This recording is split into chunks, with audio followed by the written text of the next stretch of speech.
we're going to take you to the ancient city of Pompeii.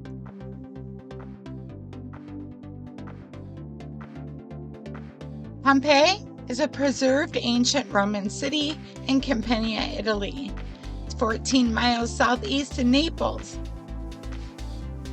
It sits at the base of Mount Vesuvius. Pompeii was founded between the 8th and 6th century BC, roughly the same time period as the foundation of Rome. The Palestra Grande in Pompeii is an ancient gymnasium that was used by the residents of the city to engage in various physical activities, such as wrestling and athletics. It was constructed in the 2nd century BC, and over time it went a number of restorations. It had a sizable courtyard that was encircled by porticos and several changing and storage rooms. The main court, dressing rooms, and warm baths from the Palestra Grande are still visible to visitors. The open square area is approximately 140 by 140 meters, and it is close to the outside by a high wall with battlements in which there are 10 doors.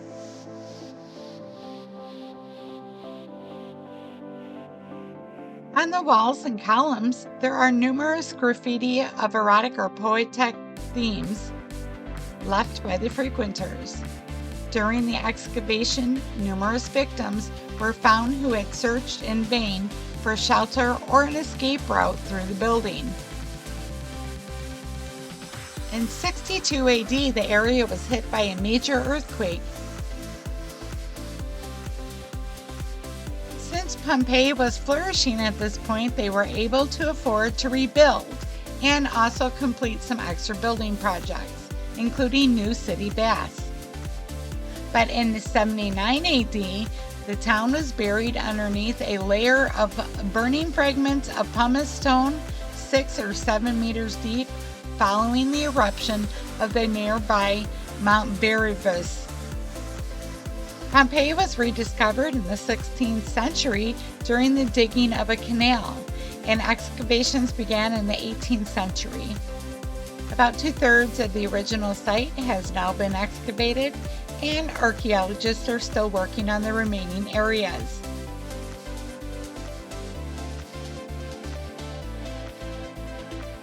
The Teatro Grande is the oldest surviving amphitheater in the world, constructed in the 2nd century BC. It is well preserved, and it serves as the city's main center for cultural and entertainment events, hosting plays, musical concerts, and gladiatorial contests. Making your way through the streets of Pompeii, you're going to see this kind of art on the side of the buildings. Most consider it erotic art. The phallus was a common image. It was not seen as threatening or even necessarily erotic, but as a ward against the evil eye. Sometimes the phalluses were sculpted in bronze, and they were common household items. The Romans believed that this was a talisman protecting the riches of the house.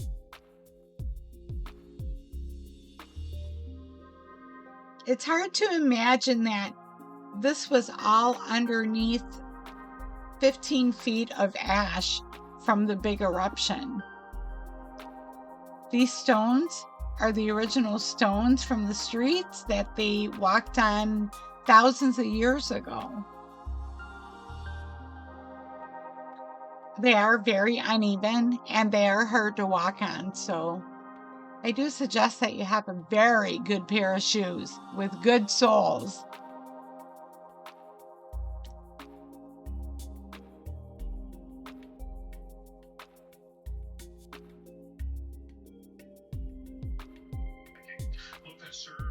These are pedestrian stepping stones that were used to cross the street so they didn't have to get their feet wet in case of rain.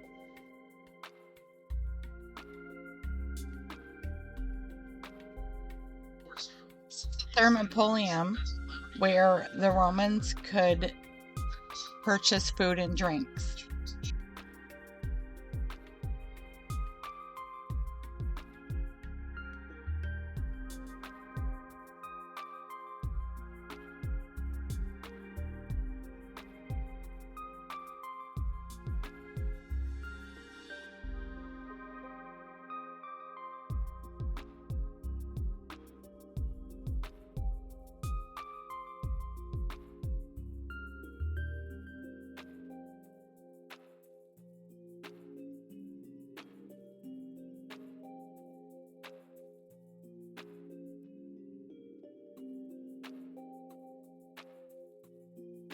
The estate is referred to as the House of Menander because there is a well-preserved fresco of the ancient Greek dramatist Mendaner in a small room off the peristyle. Some speculate the painting is not actually of the Menador, but rather the owner of the house or another person reading works by Menander. The house included other frescoes, including one depicting the death of Laocoon. The large columns in the house are representing the Doric style of architecture, also classical style, which stems from ancient Greece.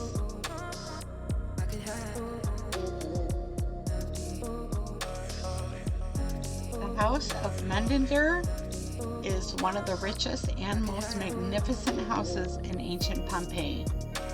It's rich in architecture, decoration, contents. It covers a large area of about 1,800 square meters, which is about 19,000 square feet.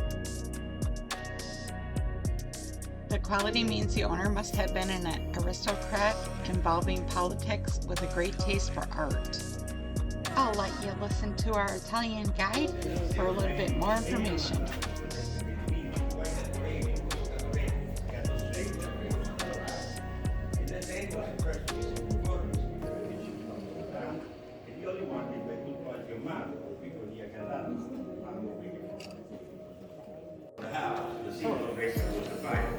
E che voi avete infinita space per sleeping in dare the consumato here because it was so rare.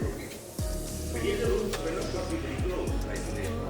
Then in the middle a square hole for the whole room because for example the pool of the collecting of the water.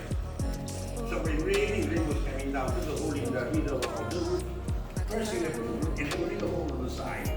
The water was falling out of the the other one was where to respond to this way they were able to move it out. But in the last 70 years, they were not using this anymore. They put it straight up.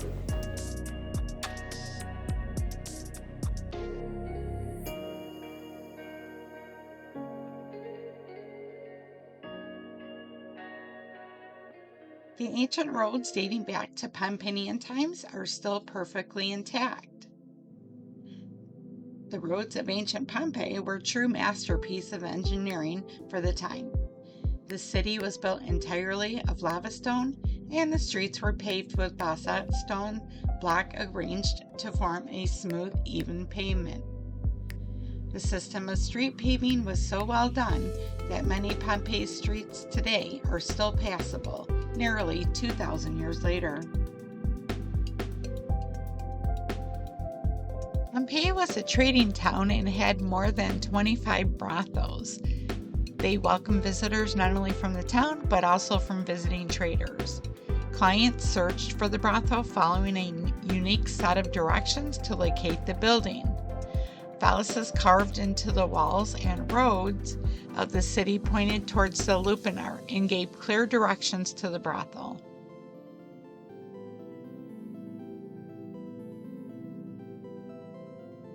The official brothel of Pompeii, the lupanar, is the largest of the pleasure houses discovered in the ancient city.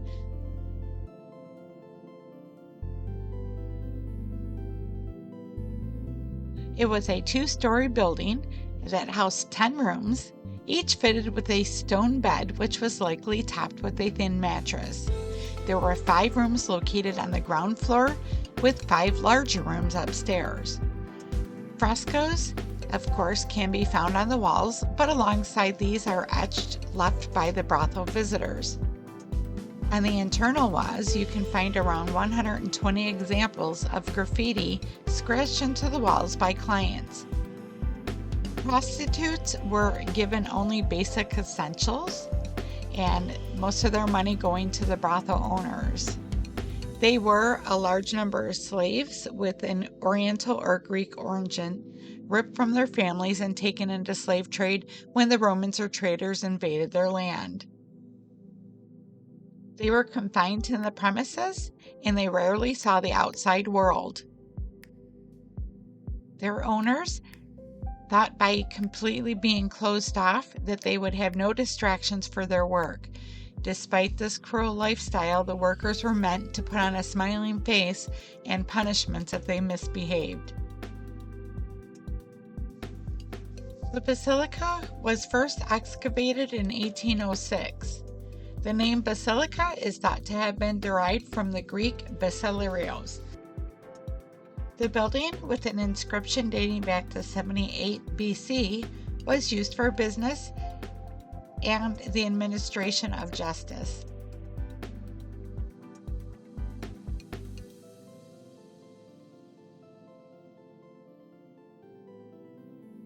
The Forum in Pompeii was the main square of the ancient city of Pompeii.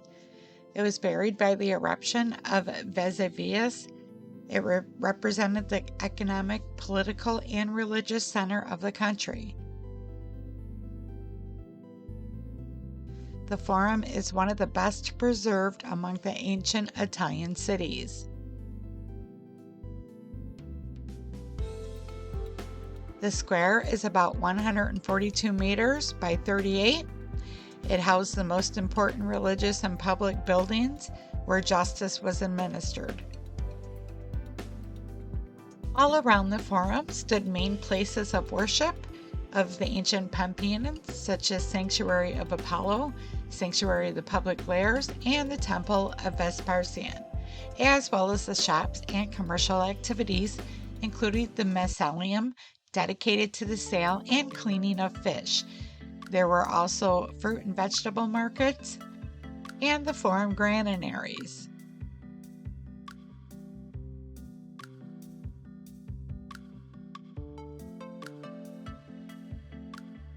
The Forum was originally made of beaten earth. Only in the Imperial Age it was paved for transverse slabs and raised with 2 steps that turned into a pedestrian area, so it forbid the passage of carts.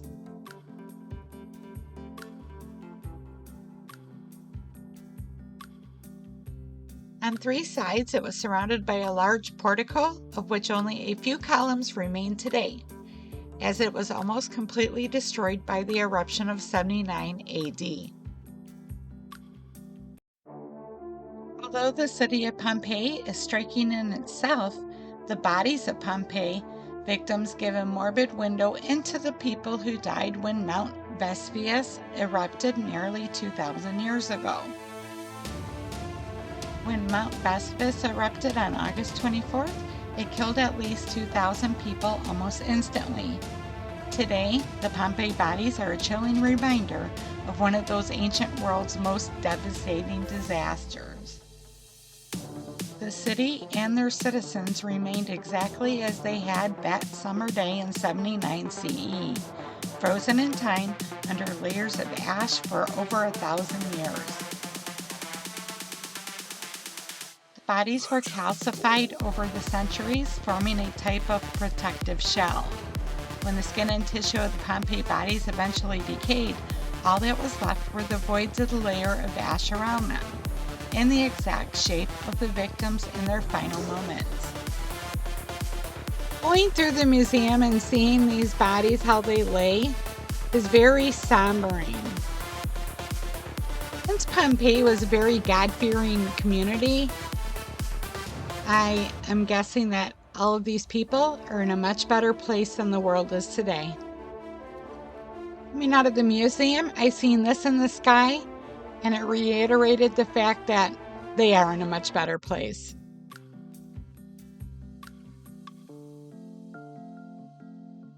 I hope you enjoyed my video on Pompeii. Please don't forget to like, subscribe, and share my videos. And remember, it's up to you to make it fun and make it yours. We'll see you the next time.